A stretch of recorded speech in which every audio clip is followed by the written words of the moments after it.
고난 속에 흐르는 하나님의 사랑이라는 제목으로 은혜를 나누겠습니다. 정신과 의사이자 심리학자인 스캇백 박사는 그에 져서 아직도 가야 할 길이라는 책에서 첫 문장을 이렇게 시작합니다. 삶은 고해다, 고통의 바다다 라는 뜻입니다. 생각해보면 우리 인생은 고난으로 점철되어 있습니다. 질병의 고난, 경제적인 어려움, 인간관계 속에서의 갈등과 상처, 수많은 고난으로 인해서 우리는 어려워하고 힘들어합니다. 그런데 우리를 더 힘들게 하는 것은 그 고난 자체가 아니라 고난을 어떻게 바라보고 또 어떻게 받아들이냐에 따라서 고난이 힘들기도 하고 또 고난을 넉넉히 이길 수도 있는 것이죠.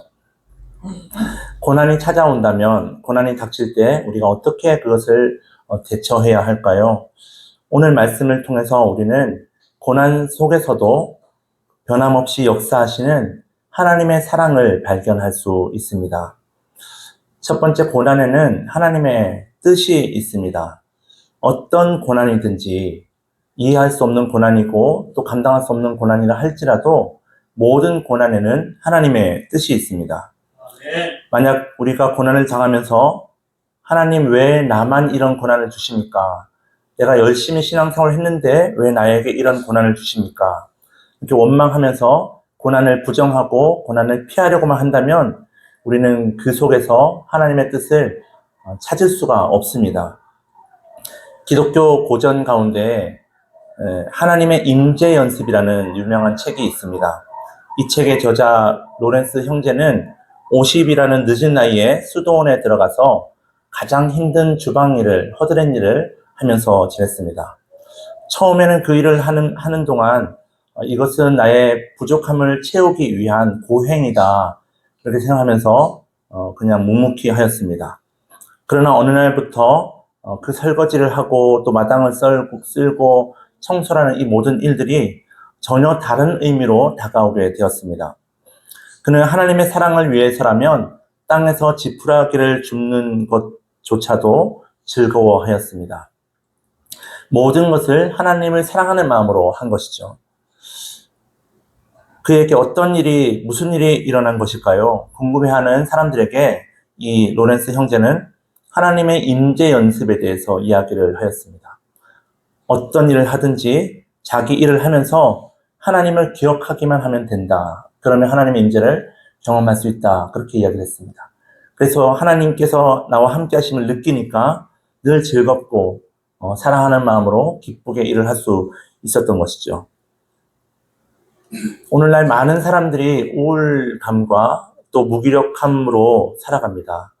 그 이유는 삶의 의미를 발견하지 못했기 때문입니다. 내가 하는 일이 무가치하게 느껴지고 또 의미를 상실하게 된다면 우리는 소망을 잃어버리고 절망에 빠지게 됩니다. 여러분, 우리는 고난 속에 담겨 있는 하나님의 뜻을 찾아야 합니다.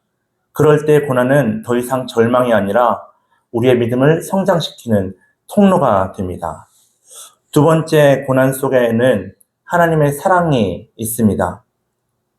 고난은 혼자 견디기 어렵습니다. 하나님께서 우리에게 고난을 주신다는 것은 그 고난을 나 혼자 감당하라고 주신 것이 아닙니다.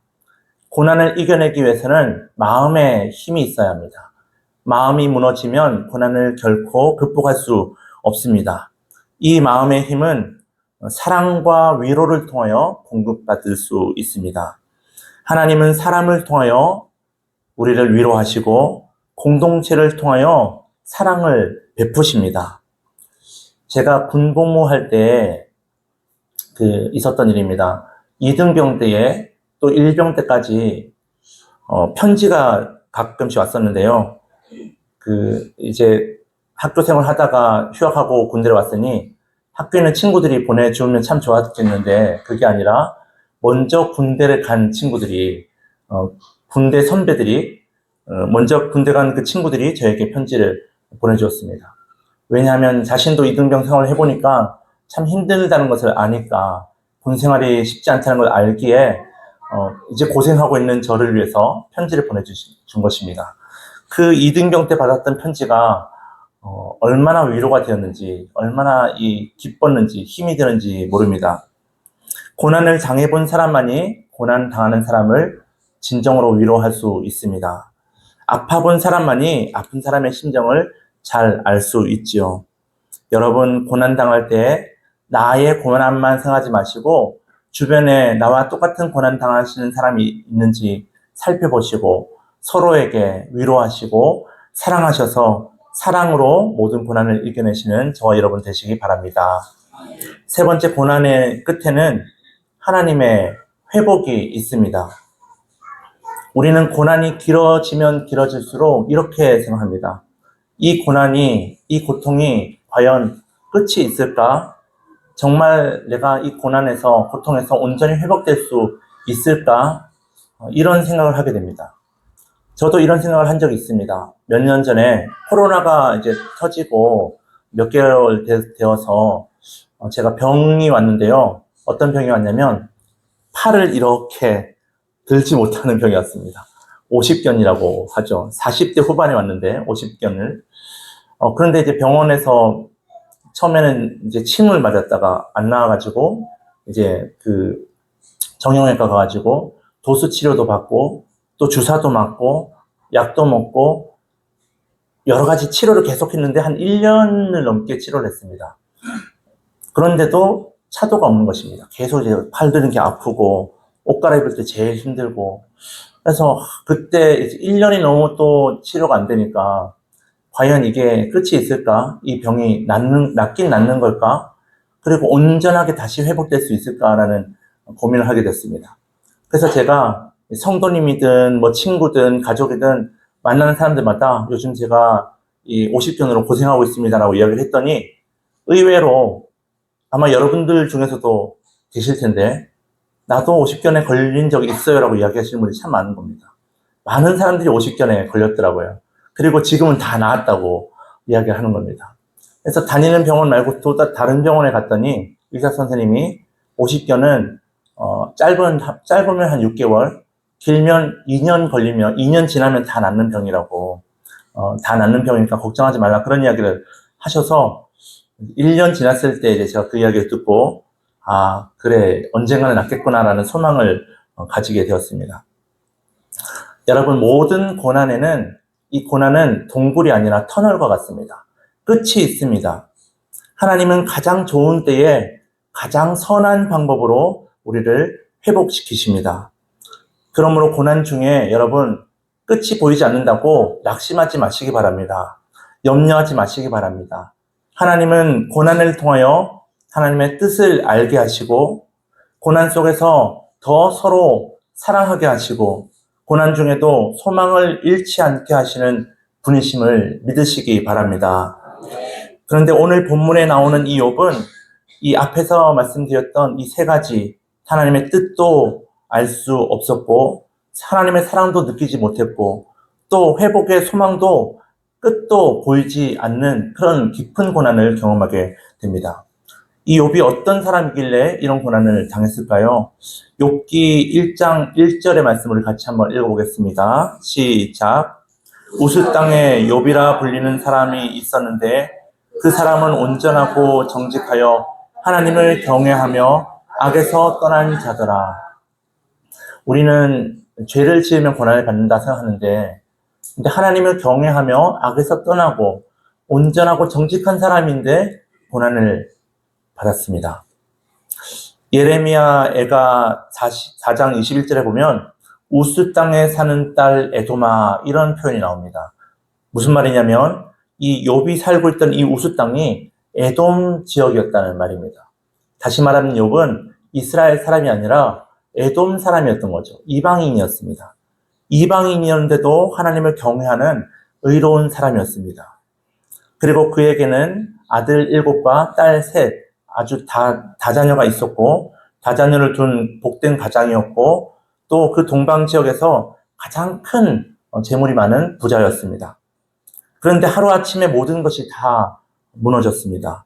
스바 사람과 갈대아 사람이 재산을 다 약탈해갔고 또 하늘에서 불이 내려서 양떼들을 다 태웠습니다.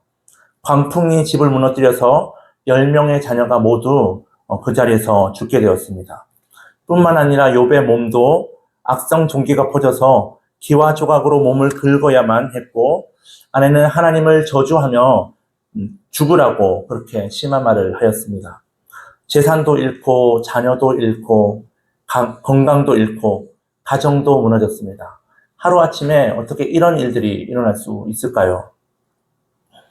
그런데 욥에게 가장 견디기 힘든 고통은 이 고통, 이 깊은 고난 속에서 하나님의 침묵이 더 견디기 힘들었습니다.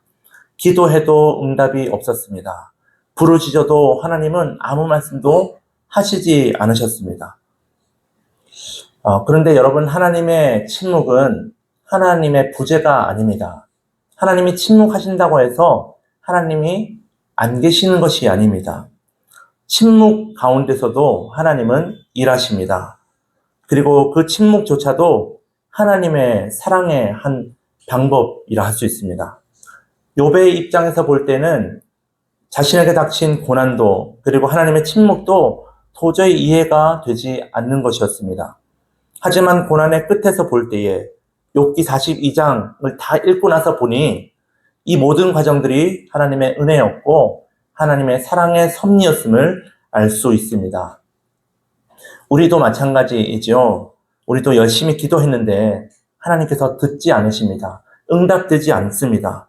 또 우리 삶에, 우리 몸에 고난과 질병과 아픔과 상처가 계속해서 지속되고 어려움이 가중되고 있는데도 하나님은 침묵하시기만 합니다.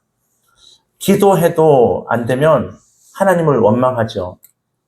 하나님을 의심하고 또 하나님을 떠나기도 합니다.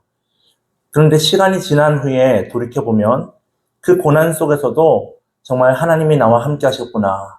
하나님이 나를 지켜주셨구나. 선하게 인도해 주셨구나. 그 하나님의 선한 손길을 우리가 비로소 지나고 나야 볼 수가 있는 것이죠. 욥기에서도 우리는 고난 속에 흐르는 하나님의 사랑을 발견하게 됩니다. 하나님이 침묵하시는 동안 욥의 세 친구가 욥을 위로하려고 찾아왔습니다. 처음에는 욥과 함께 울어주었습니다. 그런데 시간이 지나자, 일주일이 지나자 이 친구들이 그들의 위로가 이제 정죄로 바뀌게 됩니다. 엘리바스는 죄 없이 망한 사람이 어디 있느냐라고 말하면서 욥을 죄인 취급하였습니다. 또 빌닷은 내 자녀들이 죄를 범했기 때문에 다 죽은 거다라고 이야기하면서 이 욥의 마음에 큰 상처를 주었습니다. 소발은 하나님이 내 죄보다 적게 벌하신 거다. 너는 더 큰 벌을 받아야 한다. 이런 식으로 말하였습니다. 이들 모두가 인과응보의 논리로 욥의 고난을 해석하였습니다. 죄를 지었으니까 고난을 받는 거야. 죄 때문에 심판받는 거지. 이렇게 말을 하는 겁니다. 그런데 또 다른 친구 엘리후는 그들과 다르게 이야기합니다. 그는 고난을 하나님의 교육이라고 말을 합니다. 욥기 36장 15절의 말씀을 세번역 성경으로 우리 같이 한번 읽어보겠습니다. 시작. 그러나 사람이 받는 고통은 하나님이 사람을 가르치시는 기회이기도 합니다. 사람이 고통을 받을 때에 하나님은 그 사람의 귀를 열어서 경고를 듣게 하십니다. 고난은 하나님께서 사람을 가르치시는 하나님의 교육이라는 것입니다. 맞는 말이죠. 정말 하나님은 고난을 통해서 우리에게 새로운 것을, 더 깊은 의미를 깨닫게 하십니다. 하지만 이 답도, 이 말도 욥이 원하는, 욥이 기다리는 답은 아니었습니다. 위로가 되지 않았습니다. 이렇게 인간적인 해석들이 난무하고 그것이 다 끝난 후에 마침내 오랫동안 침묵하시던 하나님께서 폭풍 가운데 말씀을 하셨습니다. 하나님의 거룩한 임재와 그리고 하나님의 말씀 앞에 선 욥은 그 하나님을 새롭게 만나면서 새로운 사람으로 변화하게 되었습니다. 어떻게 변화되었을까요? 첫 번째, 신앙이 성숙해지게 되었습니다. 귀로 듣는 신앙에서 눈으로 보는 신앙으로 변화되었습니다. 우리 욥기 전체의 핵심 구절인 42장 5절 말씀을 같이 읽어보겠습니다. 시작. 내가 주께 대하여 귀로 듣기만 하였사오나 이제는 눈으로 주를 배움나이다. 아멘. 신대원 입시 때 이 암송 구절이었는데요. 내가 주께 대하여 귀로 듣기만 하였사오나 이제는 눈으로 주를 배웠나이다. 욥이 원래는 이방인이었지만 하나님을 모르는 사람이 아니었습니다. 하나님을 경외하는 사람이었습니다. 그런데 그의 신앙은 하나님에 대한 지식과 또 신앙 전통 안에 머물러 있었습니다. 하지만 고난을 통과한 후에 그리고 하나님을 만난 후에는 하나님을 인격적으로 경험하는 성숙한 신앙을 갖게 되었습니다. 여기서 눈으로 주를 배움나이다 라는 이 말은 육안으로 우리가 하나님을 보았습니다 이 말이 아니라 하나님을 인격적으로 만나고 하나님이 어떤 분이신지 더 깊이 알게 되었습니다 라는 뜻입니다. 하나님은 욥에게 고난의 이유를 설명해 주시지 않으셨습니다. 왜 이런 고난을 주셨는지, 무엇을 하나님께서 원하시는지 말씀하지 않으셨습니다. 대신 하나님 자신을 보여주셨습니다. 하나님의 임재 앞에 서게 하시고 하나님의 말씀을 듣게 하셨습니다. 그리고 욥은 하나님을 만난 순간 설명보다도 하나님이면 충분하구나. 하나님을 만났더니 모든 것이 다 해결되었습니다. 그래서 욥은 이렇게 고백합니다. 6절의 말씀 우리 같이 읽어보겠습니다. 시작. 그러므로 내가 스스로 거두어 드리고 티끌과 제 가운데서 회개하나이다. 거두어 드리다라는 이 말은 거부하다, 취소하다라는 뜻입니다. 또 회개하다라는 말은 문자적으로는 철회하다라는 뜻인데 이 본문에서는 자신의 생각을 철회하고 하나님의 뜻 앞에서 자신을 낮춘다라는 의미입니다. 욥은 자신의 말을 거두어 드리고 하나님의 주권 앞에 겸손히 엎드렸습니다. 욥이 받은 이 고난은 욥을 무너뜨리지 않았습니다. 모든 것을 다 잃어버렸지만 재산도 잃고 자녀도 잃고 아내도 자신을 저주하고 모든 관계와 모든 것을 다 잃어버렸지만 하지만 그 신앙은 무너지지 않았습니다. 오히려 귀로 듣던 그 신앙이 눈으로 보는 신앙으로 더 깊이 하나님을 알아가는 성숙한 신앙으로 바뀌게 된 것입니다. 여러분, 고난 속에서 고난당할 때에 염려하거나 원망하거나 불안하지 마시고 더 깊이 하나님을 만나시는 저와 여러분 되시기 바랍니다. 두 번째, 중보 기도자로 변화되었습니다. 하나님을 만난 욥은 자신만을 위해 기도하는 사람이 아니라 다른 사람을 위해서 기도하는 중보 기도자가 되었습니다. 8절의 말씀을 우리 같이 한번 읽어보겠습니다. 상반절입니다. 시작. 그런즉 너희는 수소 7과 순양 7을 가지고 내 종 욥에게 가서 너희를 위하여 건대를 드리라. 내 종 욥이 너희를 위하여 기도할 것인즉 내가 그를 기쁘게 받으리니. 아멘. 하나님은 욥을 정죄했던 세 친구에게 번제를 드리라고 명령하십니다. 그리고 욥에게는 그들을 위해서 기도하라라고 말씀을 하십니다. 나를 정죄하고 나에게 아픈 나를 상처를 줬던 그 친구들인데 그들을 위해서 기도하라고 하니 저 같으면 기도하고 싶지 않을 것 같습니다. 그 친구가 아직 사과도 하지 않았고 그리고 여전히 내 마음에는 상처가 남아있는데 마주치고 싶지 않은데 어떻게 그 친구들을 위해서 기도할 수 있을까요? 정말 쉽지 않을 것 같습니다. 그런데 욥은 다릅니다. 친구들의 잘못을 따지지 않았습니다. 네가 한 말을 사과해라. 나에게 잘못했다고 말해라. 그렇게 요구하지 않았습니다. 자신에게 상처 준 사람들, 친구들을 위해서 기도하였습니다. 어떻게 이렇게 할 수 있었을까요? 바로 죄인된 나를 용서하시고 사랑하시는 하나님의 사랑을 내가 이렇게 말로 하나님을 원망하고 하나님 앞에 죄를 지었는데 그 죄인인 나를 사랑하시는 하나님을 경험했기 때문입니다.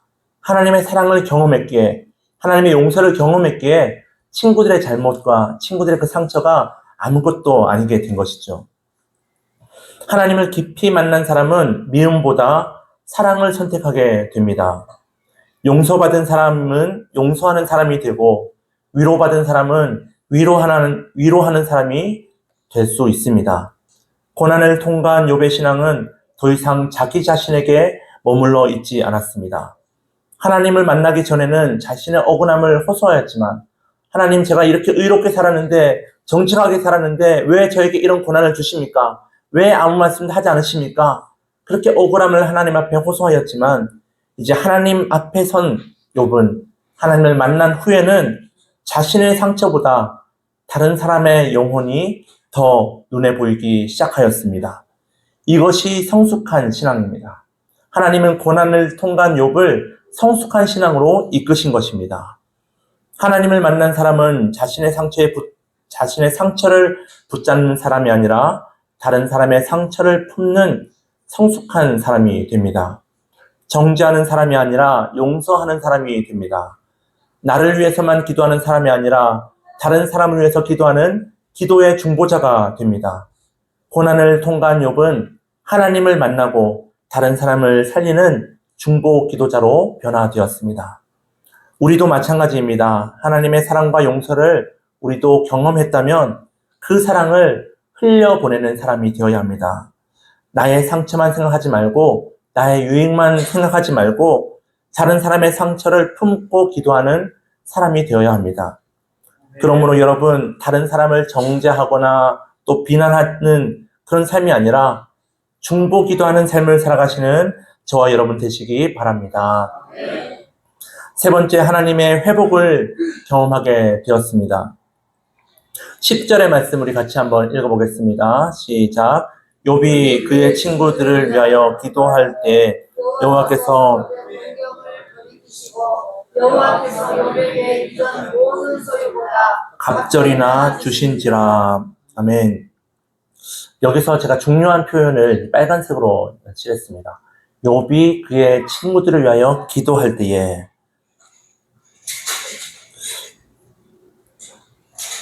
하나님은 친구들을 위해 기도하는 욥의 믿음과 순종을 기쁘게 받으셨고 그의 삶을 회복하기 시작하셨습니다. 언제 회복이 시작되냐면 기도했을 때에, 말씀에 순종했을 때에 회복이 시작되었습니다. 곤경을 돌이키셨다라는 말은 하나님께서 욥의 삶을 회복시키셨다라는 말씀입니다. 하나님은 욥의 재산을 갑절로 회복시키시고 또 다시 7 아들과 3 딸을 주셨습니다. 그리고 그 이후로 140년을 더 살면서 자손 4대까지 보는 장수의 복도 베풀어 주셨습니다. 하지만 욥이 받은 가장 큰 복은 갑절의 재산도 또 다시 얻은 자녀도 아닙니다.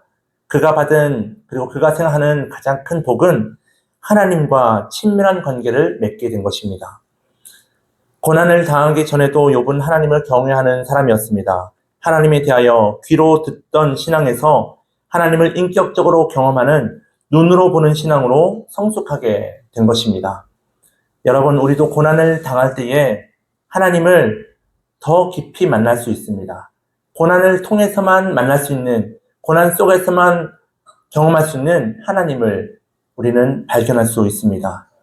고난 가운데 함께 하시는 하나님을 고난을 통해서 경험할 수 있고 고난 속에서만 누릴 수 있는 하나님의 위로와 은혜를 고난을 통하여 우리는 느낄 수 있습니다. 여러분, 고난을 두려워하지 마시고 고난 가운데 우리와 함께 하시는 하나님을 끝까지 신뢰하시며 하나님과 더욱 친밀한 관계를 이루시는 저와 여러분 되시기 바랍니다. 말씀을 마칩니다. 내가 주께 대하여 귀로 듣기만 하였사오나 이제는 눈으로 주를 배움나이다. 욥의 이 고백이 우리 모두의 고백이 되기를 원합니다. 고난이 찾아올 때에 그 속에 하나님의 뜻이 있음을 믿으시기 바랍니다. 서로 사랑하고 위로하고 고난을 함께 견뎌내시기 바랍니다. 무엇보다 모든 고난은 끝이 있음을 믿고 소망을 잃지 말고 하나님과 더 친밀한 관계를 이루시는 저와 여러분 되시기 바랍니다. 그리하여 고난 속에 흐르는 하나님의 사랑을 깊이 경험하고 그 사랑을 형제 자매와 이웃에게 흘려보내시는 저와 여러분 되시기 바랍니다.